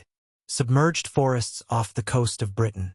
Stone structures beneath the Mediterranean. Settlements on the now-drowned continental shelves. Each discovery pushes back the timeline of human civilization. Each one suggests that the conventional narrative, the one that says civilization began in Mesopotamia 5,000 years ago, is incomplete. We're living in the early days of underwater archaeology. We're just beginning to develop the technology and the expertise to explore the drowned world. And as that work continues, as the sonar maps become more detailed, as the submersibles go deeper, we will find things. Unexpected things. Things that challenge our assumptions. Things that make us rethink the story of where we came from. Maybe we'll find the homeland.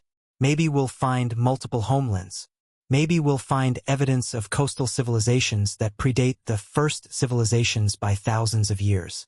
Or maybe we'll find something else entirely. Something we didn't expect. Something that rewrites the narrative in ways we can't yet imagine. But we won't find anything if we don't look. And we won't know where to look if we don't listen to the words, if we don't decode the coordinates, if we don't take the linguistic and genetic and mythological evidence seriously. So yes, maybe we're wrong. Maybe the homeland is a phantom, but the search for it is real. The questions it raises are real. The insights it offers into the nature of language and memory and culture, those are real. And that's enough. That's reason enough to keep searching, to keep listening, to keep asking the questions.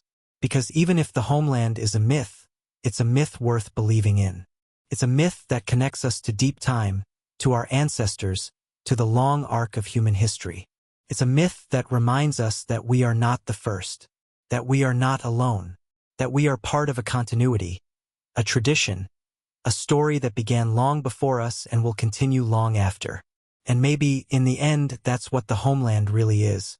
Not a place, not a coordinate, but a story. A story we tell ourselves about where we came from and who we are.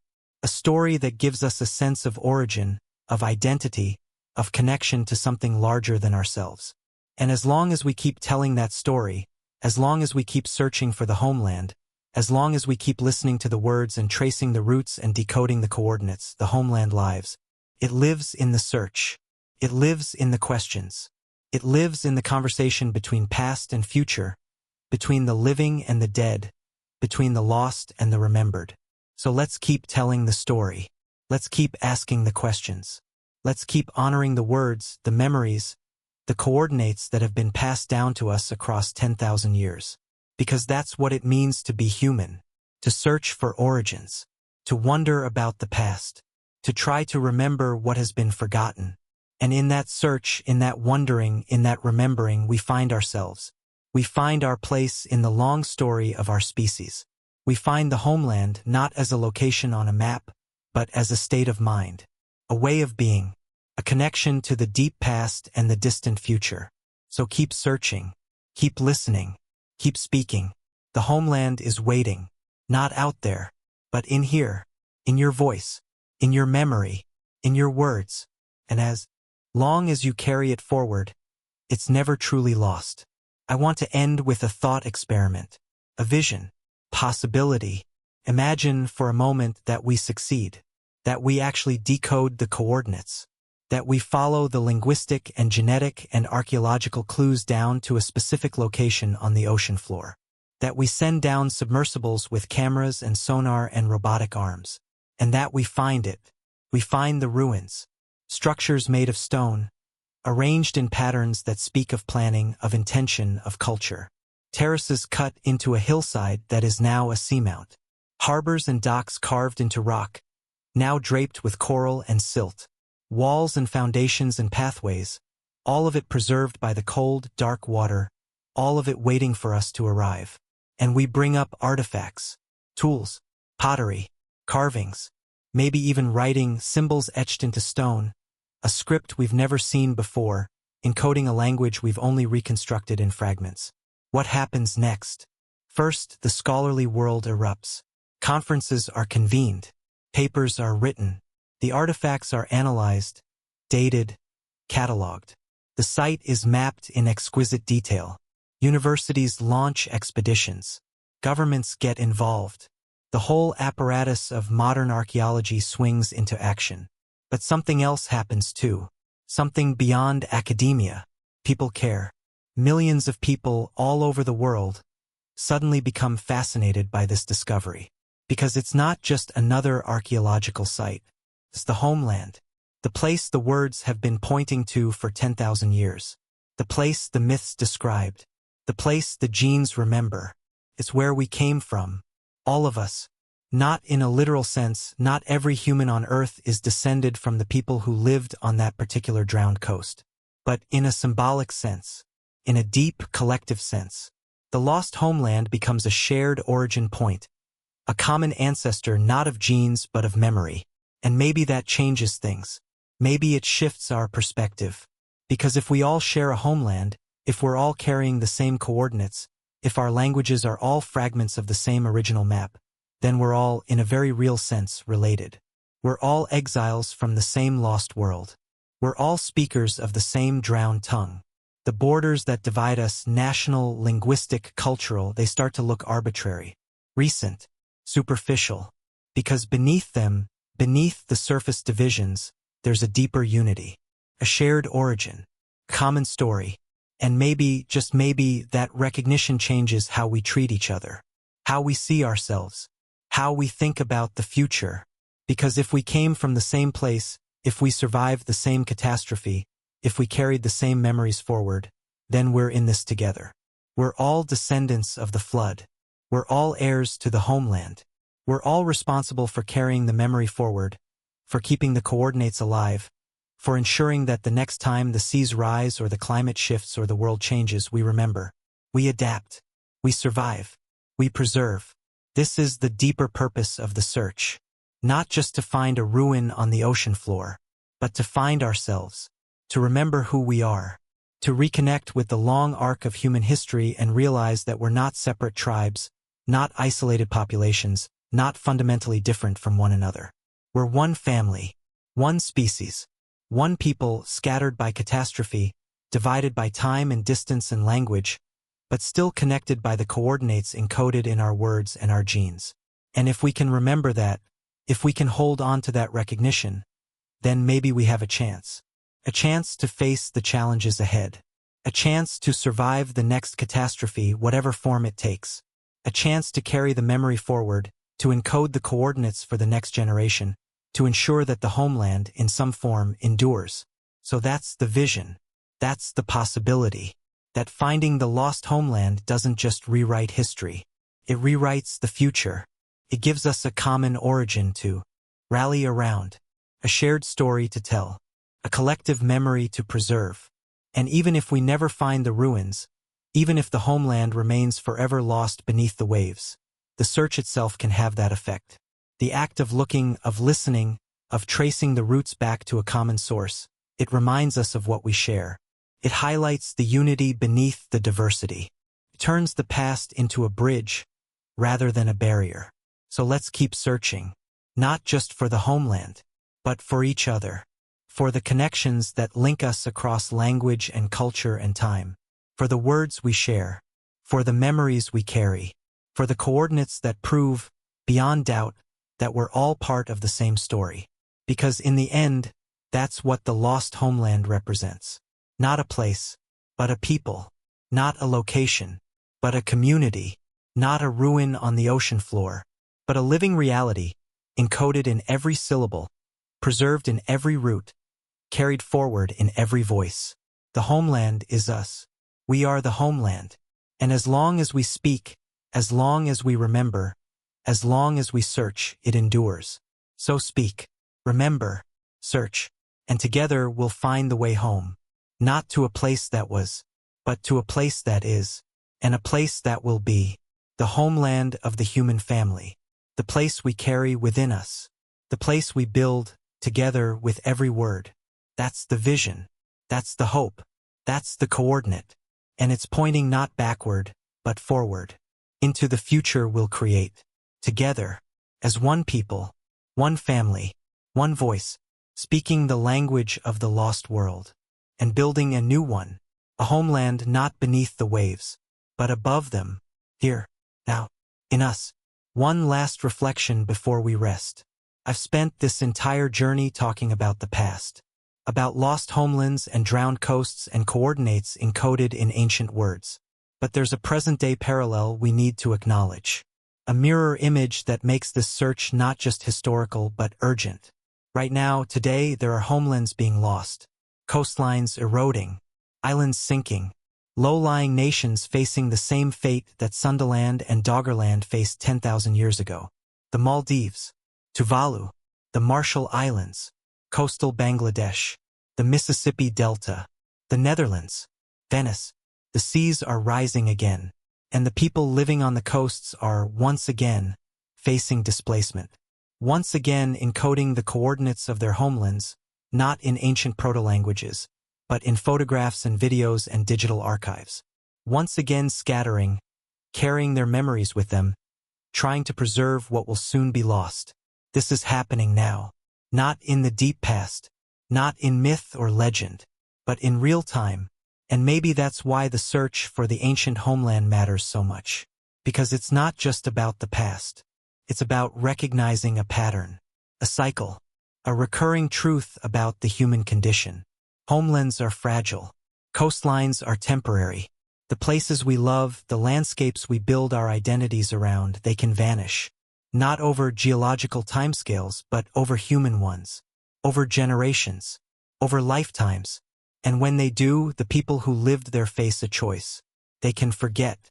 They can let the memory die. They can move on and pretend the homeland never existed. Or they can remember. They can encode the coordinates. They can tell the stories. They can pass the words forward. They can build monuments, write songs, teach their children, preserve the names of the rivers and the mountains and the stars as they were seen from the homeland. And if they choose to remember, then the homeland survives. Not as a physical place, but as a memory, a story, a coordinate, a presence in the language and culture of the people who fled. This is what the ancient populations did. The people of Sundaland, of Doggerland, of the Persian Gulf Basin. They chose to remember. They encoded the coordinates. They passed the words forward. And 10,000 years later, we're still hearing them. We're still tracing the roots. We're still searching for the homeland. And this is what the modern coastal populations are doing now. They're documenting their homelands. They're recording the languages, the songs, the place names. They're creating digital archives, building seed banks, preserving cultural artifacts. They're encoding the coordinates for the future so that even when their islands sink or their coastlines erode, the memory will survive. And maybe 10,000 years from now, someone will trace those coordinates. Someone will follow the digital breadcrumbs, the archived images, the preserved languages, back to the homelands of the 21st century. And they'll wonder about us. They'll ask the same questions we're asking now. What was it like? What did they remember? What did they lose? And they'll find the answers in the words we preserved, in the images we encoded, in the stories we told, in the coordinates we left behind. This is the cycle. This is the pattern. And recognizing it, seeing the connection between the ancient drowned coasts and the modern ones, gives the search for the lost homeland a new urgency, a new relevance, because it's not just an archaeological curiosity. It's a preview, a warning. A reminder that the world changes, that coastlines shift, that homelands can be lost, But also it's a reassurance, a proof of concept, because the ancient homelands, even though they drowned, were not entirely lost. They survived in memory, in language, in the coordinates encoded by the people who fled. And if we can decode those coordinates, if we can reconstruct the homelands from the fragments, then we prove that memory works, that encoding works, that the effort to preserve is not in vain. So when a community in the Maldives records their traditional songs, when a linguist documents a disappearing language in the Pacific, when an archivist backs up photographs of a coastline that will soon be underwater, they're doing the same work that the ancient populations did. They're encoding coordinates. They're preserving the homeland. They're ensuring that even in loss, something survives. And we, by supporting that work, by valuing it, by participating in the search for the ancient homelands, we're honoring the memory. We're saying that homelands matter, that the places people come from are worth preserving. That loss is real, but so is remembrance. This is why the search matters. Not just to understand the past, but to honor the present, and to prepare for the future, because we will lose more homelands. The seas will continue to rise, the climates will shift, the coastlines will change, and populations will flee, carrying their memories with them, encoding the coordinates in whatever medium survives. And if we've learned the lessons of the ancient past, if we've understood the power of linguistic and cultural preservation, if we've decoded the coordinates left by earlier generations, then we'll know what to do. We'll know to remember, to encode, to preserve, to honor the homelands even in their drowning. So the search for the lost homeland is also a rehearsal. Practice run. We're learning how to read the coordinates, how to trace the roots, how to reconstruct the world from fragments. And those skills, those ways of listening, of remembering, of honoring the past, they're the same skills we'll need to honor the present, to support the communities facing displacement now, to preserve their languages, their stories, their coordinates.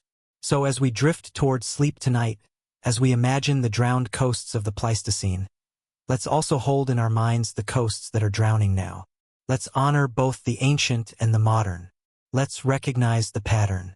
And let's commit to breaking it, not by preventing all loss, which may be impossible, but by ensuring that what is lost is also remembered.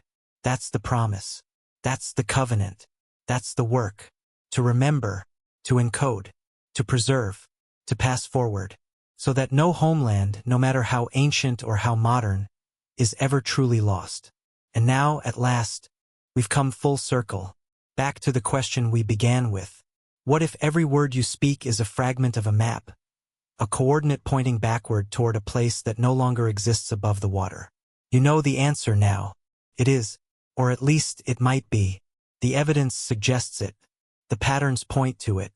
The recurring roots, the directional vocabulary, the topographical terms, the stellar references, all of it encodes information about place, about time, about a homeland that existed when the world was different. But more than that, you understand now that the question itself is a kind of coordinate.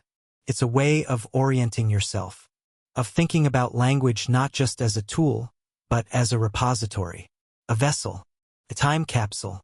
And once you start thinking that way, once you start listening to the words for what they preserve rather than just what they communicate, everything changes. You become a participant in deep time, a keeper of coordinates, custodian of memory. Every word you speak is a choice to preserve or to forget, to honor the past or to let it fade, to carry the coordinates forward or to let them dissolve. And maybe that sounds like a burden, a heavy responsibility, but it's also a gift, because it means you're connected.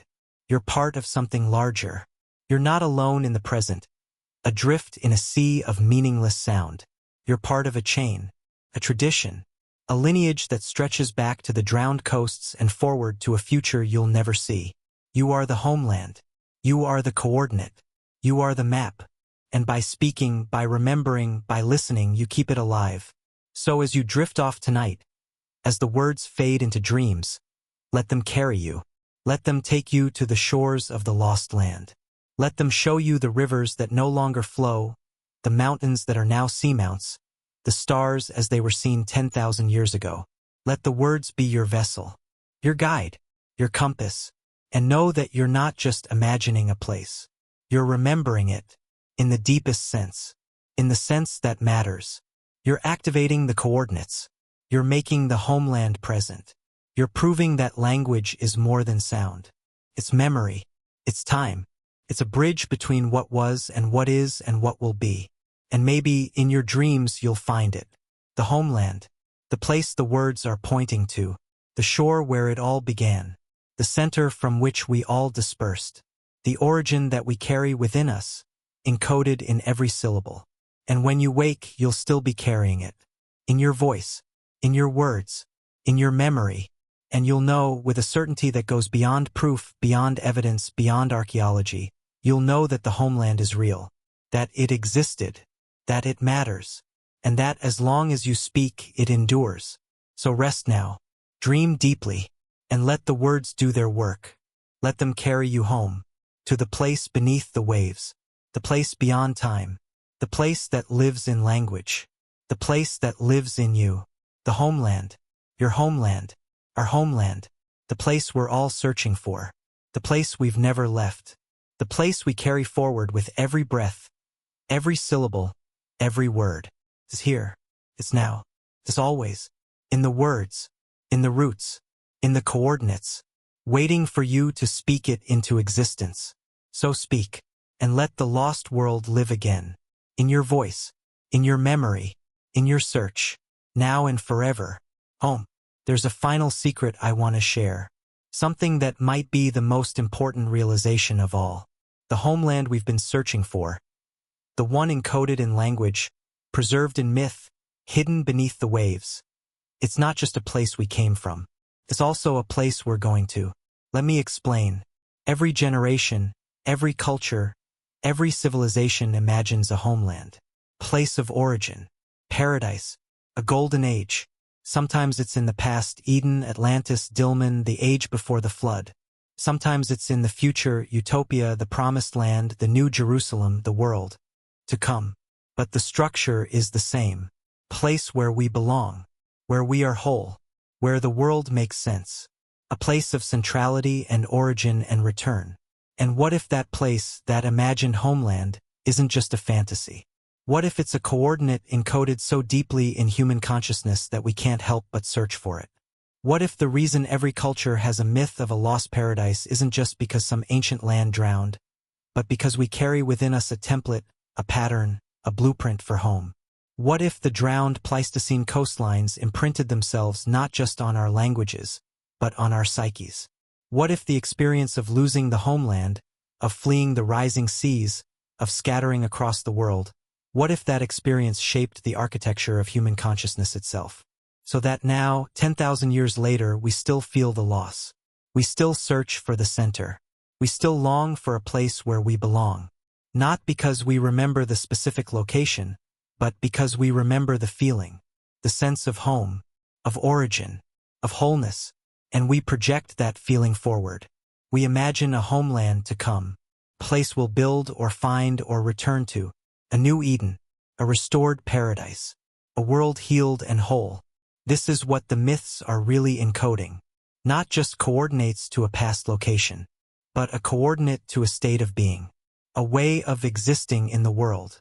A sense of belonging that we once had or imagine we had, and hope to have again. The homeland is both memory and aspiration. Both past and future. Both the place we came from and the place we're going to. And maybe that's the real function of the encoded coordinates. Not to lead us back to a ruin on the ocean floor, but to keep alive within us the sense that home is possible. That belonging is real. That there is a center even if we can't see it. That the world, despite its vastness and chaos and change, has an origin and a purpose and a destination. The coordinates are a promise, a reminder, a hope. They say you came from somewhere. You belong to something, and you're going towards something. The journey has a shape. The story has a structure. The map has a destination. And even if that destination is only imagined, even if the homeland exists only in language and myth and dream, it still guides us. It still orients us. It still gives us a direction to move in. This is the paradox. The homeland is lost, but it's also found. It's in the past. but it's also in the future. It's beneath the waves, but it's also within us. And by searching for it, by tracing the coordinates, by decoding the words, by listening to the echoes, we keep it alive. We keep the hope alive. We keep the sense of belonging alive. We keep the promise alive that home is real, that it matters, that it's worth searching for. So maybe the lost homeland isn't a place at all. Maybe it's a direction, a vector, a way of moving through the world with the understanding that you're not adrift, that you're not meaningless, that you're part of a story with a beginning and a middle and an end. And that story, that arc, that sense of direction, it's encoded in the words, in the roots, in the coordinates that have been passed down for 10,000 years. You are the story. You are the arc. You are the direction. And by speaking, by remembering, by searching, you're writing the next chapter. You're encoding the next set of coordinates. You're pointing the way forward for those who come after. So the homeland isn't something you find. It's something you create, something you carry, something you build with every word, every memory, every act of preservation and transmission. It's the place you're making, right now, with your attention and your care and your willingness to listen to the old voices and honor the old words. The homeland is here, in this moment, in this act of speaking and listening, in this shared space of memory and imagination. And it's waiting for you to recognize it, to claim it, to build it, to make it real. Not as a location on a map, but as a state of being, a way of living, a commitment to remember, to preserve, to pass forward. So let's build the homeland, together, with words, with memory, with the coordinates we carry and the stories we tell. Let's make the lost world real again, not by finding it in the past, but by creating it in the future. A homeland for all of us, place of belonging, a center that holds. That's the promise. That's the destination. That's the coordinate. And it's pointing not backward, but forward, into the world we'll create, together, with every word. Home.